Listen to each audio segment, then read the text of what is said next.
சிந்திப்போமே. 1869 மூத்தவன் நீ அலன் தீ மலம் போலும். ஸ்ரீ அம்பலவாண தேசிகர் விளக்குகிறார்.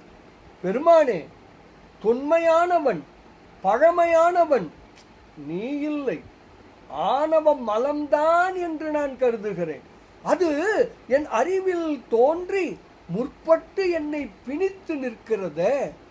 உடலிலும் போகத்திலுமாக என்னை அடக்கி வைத்ததால் உன் நினைவையே மறந்து போனேன் நான். ஆனால் இந்நாளில் தவசீலர்களோடு இணங்கி உன் திருவடியில் நீக்கமர சேரும் வண்ணம் என்னை ஈர்த்தது எவ்வாறு?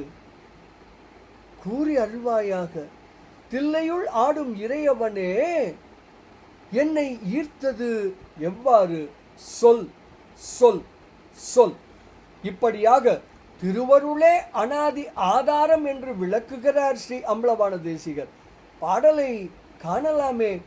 மூத்தவன் நீ அலன் தீ மலம் போலும், முளைத்து முந்தி ஆர்த்தது காயத்தும் போகத்துமாக அடக்குகையால் நீத்தனன் உன்னை. தவறோடு நின் பதம் நீக்கமர ஈர்த்தது எவ்வாறு கொல்? தில்லையுள் ஆடும் இறையவனே என்று ஸ்ரீ அம்பலவாண தேசிகர் தாம் அருளி செய்த அதிசய மாலை எனும் அற்புத நூலின் 31வது திருப்பாடலில் மிக தெளிவாக விளக்குகிறார்.